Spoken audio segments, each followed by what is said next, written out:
Hi, I'm Liz McDonald, teaching at my studio Brazilian Yoga and Pilates in Los Angeles, here to show you crow pose or bakasana. Now, crow pose is a great pose. There are many benefits. One, it's an arm balance, so we're really going to be strengthening the upper body.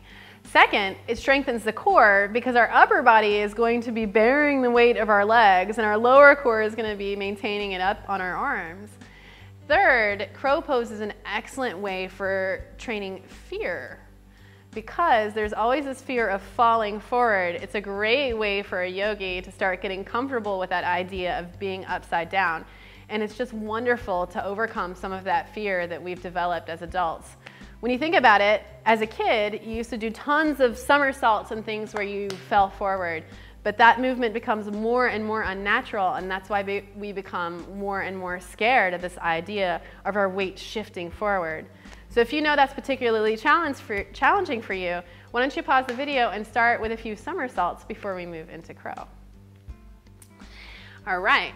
Now, a way that I like to prepare for crow, especially if it's your first time, is taking a blanket and creating something called a crash pad. Now, hopefully we're not going to need to use this, but it's there just in case and also there to make us feel a little bit more secure when we're trying something new. So go ahead and take the blanket and place it in front of you. Now, I like to get into crow pose by starting in Uttasana. So I'm going to have my hands flat on the floor and my legs are going to carry my hips up toward the sky. Now, if you're not this flexible, it's totally an option to keep your knees bent here. So I'm going to begin making sure that my feet are in proper alignment. They want to be hip width apart. My hands also want to be shoulder width apart.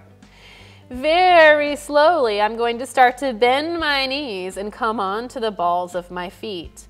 Now, my intention here is actually to take my knees and sort of store them in my armpits. They fit quite nicely, actually.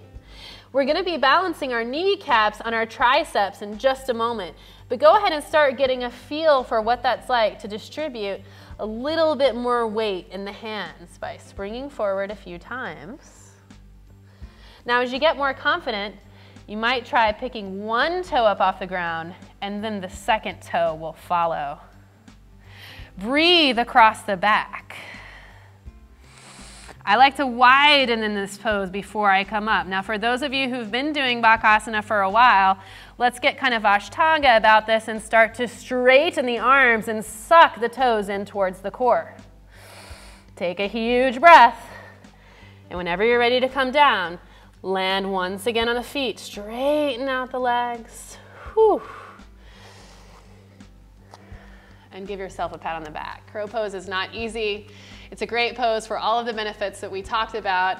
Not only that, it's a great party trick. So when your friends ask you, oh, you're doing yoga now, let's see what you can do, this is the one that you bust out. But definitely practice at home first with a crash pad.